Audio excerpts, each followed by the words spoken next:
Bonjour à tous, nous allons voir aujourd'hui une vidéo qui a pour titre La vision de soi. Comme tout le monde, nous avons, vous, moi, tout le monde, nous avons une vision de nous-mêmes. Nous avons ce qu'on appelle une vision de soi. C'est-à-dire qu'on a appris en étant plus jeune, plus petit, à se surveiller, à écouter ce qu'on dit, à faire attention à ce qu'on fait, etc.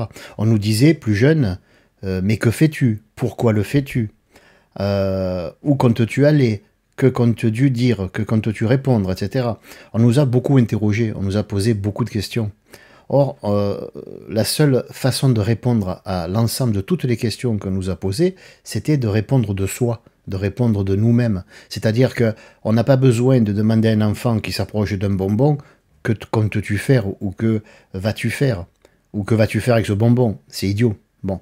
Mais elle nous a posé beaucoup de questions et on a été obligé d'y répondre. Parce que bon, on ne peut pas faire ce qu'on veut avec nos parents quand on est tout petit. Donc de tout petit jusqu'à même l'âge adulte, on a été habitué à non pas répondre de soi, mais à répondre aux questions des autres à partir de soi. Donc du coup, il s'établit un relationnel, non pas avec l'extérieur et les autres, mais avec l'interrogation venue de l'extérieur, des autres et nous. Ce qui a fait que quand nous avons voulu un petit peu prendre notre vie en main, nous avons eu l'impression qu'il valait mieux présumer des questions qu'on allait nous poser, prévoir ce qu'on allait nous dire, nous faire, etc. Et du coup, nous avons été obligés d'apprendre à nous surveiller, nous, ou à se surveiller soi. Donc nous avons dû, par exemple, apprendre, en sortant, à bien faire attention à notre tenue vestimentaire. Est-ce qu'on a pensé à se coiffer? Est-ce qu'on a pensé à se raser? Est-ce qu'on porte des vêtements qui sont corrects? Est-ce qu'on ne sort pas en pantoufles dans la rue, comme ça m'est arrivé quelquefois? On a donc appris à se surveiller. Nous avons appris à nous surveiller, à avoir une vision de nous la plus objective possible, dans le sens qui répond aux attentes des autres. Parce que c'est quoi être objectif envers soi? On n'a pas à être objectif envers soi, on n'aurait même pas dû commencer à l'être, parce qu'il suffit simplement d'être et c'est tout. Nous sommes la preuve vivante que nous sommes, donc nous n'avons pas à prouver que nous sommes, nous n'avons pas à expliquer pourquoi nous sommes ce que nous sommes, et normalement nous ne devrions pas avoir à expliquer ce que nous allons faire, dire ou pas. Du coup, ça nous a obligés de présumer du futur.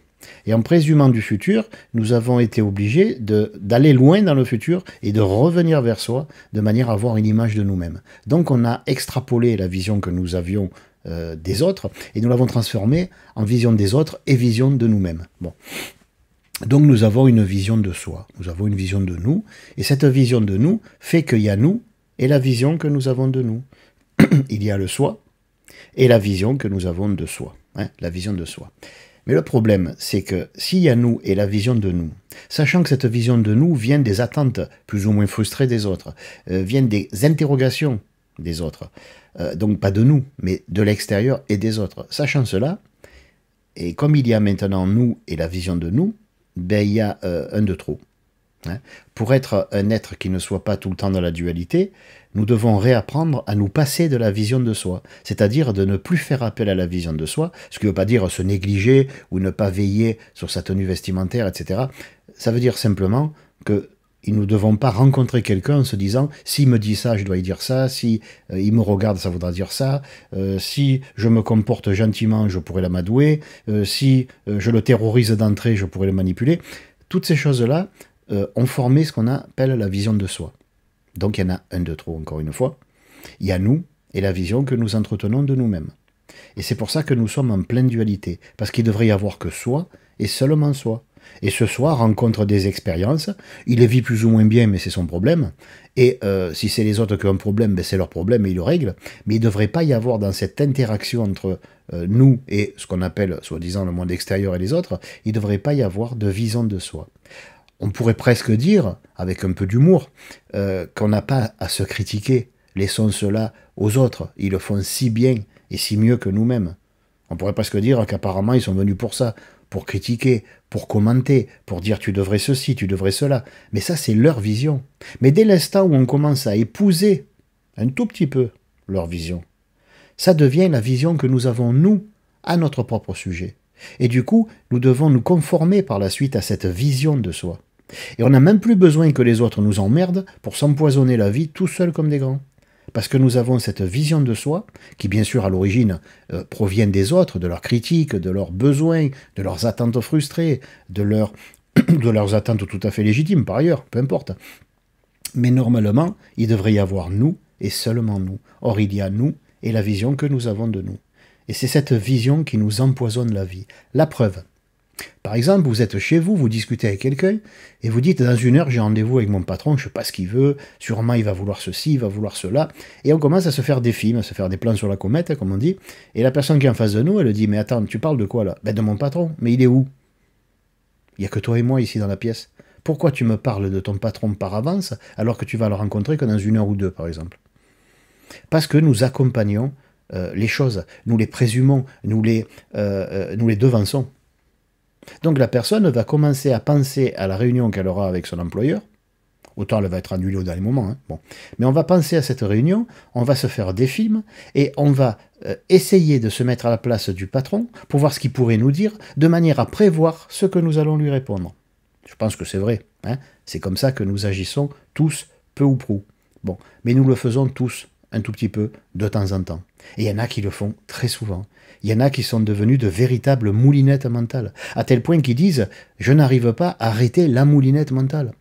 Alors j'ai envie de leur dire « mais vous êtes deux là-dedans. Il y a celui qui mouline et toi qui le subis, ce moulin à parole, ce moulin à penser, etc. » Or, il ne devrait pas y avoir de moulinette mentale. Mais seulement, comme on s'est habitué à faire appel à cette vision de soi, maintenant, on vit à deux à l'intérieur. Il n'y a plus que nous. Il n'y a pas seulement nous, il y a nous et la vision que nous avons de nous.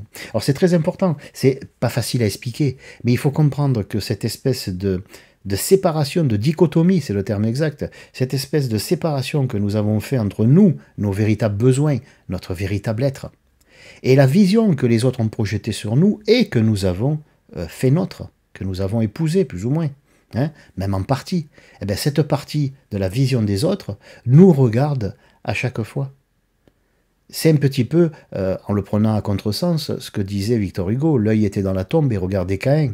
De partout où nous allons, nous nous sentons observés. Or, comment pouvons-nous être observés puisque nous sommes censés être l'observateur? Celui qui écoute les autres, celui qui regarde le monde, qui observe les arbres, qui regarde les oiseaux dans le ciel, qui écoute parler les gens. C'est nous l'œil, c'est nous l'observateur. Comment pouvons-nous nous sentir observés depuis notre propre intérieur? C'est ça qui est bizarre. Donc c'est que nous sommes deux. À l'intérieur, il y a nous et la vision que nous avons de nous. Et c'est cette vision qui est la clé de la libération personnelle. C'est la clé, parce que vous pouvez ajouter tout ce que vous voulez. Vous pouvez apprendre à vous dédoubler à volonté. Vous pouvez devenir un grand magicien. Mais si vous avez toujours cette vision de vous à l'intérieur de vous, vous vous sentirez jugé alors même que vous êtes seul dans une pièce. Mais vous vous servirez de l'idée des autres pour justifier le fait que, à l'évidence, vous ne pouvez pas être bête au point de vous juger vous-même. Et pourtant, quelque part oui et quelque part non. Vous ne vous jugez pas vous-même, puisque c'est la vision que vous avez de vous qui le fait pour les autres et à leur place. Mais elle le fait sur vous. Et c'est ça qui vous empoisonne la vie. Je vous demande simplement de réfléchir à cela. L'idée n'est pas de savoir comment s'en débarrasser, parce que ça serait se débarrasser d'une solution. D'abord, il faut bien plonger dans un problème, vraiment se plonger à fond dans le problème, aller à l'intérieur de notre terre intérieure. Parce que si on veut découvrir la pierre sacrée, hein, comme dit le proverbe, hein, ou la sentence ésotérique, il faut d'abord aller à l'intérieur. Tant que vous n'aurez pas touché du doigt à quel point vous êtes, comment dire, d'une cruauté sans appel envers vous-même, vous ne pourrez pas savoir pourquoi apparemment les autres sont cruels envers vous. Si vous ne voyez pas à quel point vous êtes un démon, vous ne pourrez pas comprendre pourquoi le monde a l'air d'être peuplé de démons. Et si vous ne voyez pas à quel point vous vous jugez sans cesse, vous ne pourrez jamais comprendre pourquoi, dans l'apparence, ce sont les autres qui le font. Voilà, je vous demande de méditer là-dessus si vous voulez, et je vous dis rendez-vous pour une prochaine vidéo. Au revoir.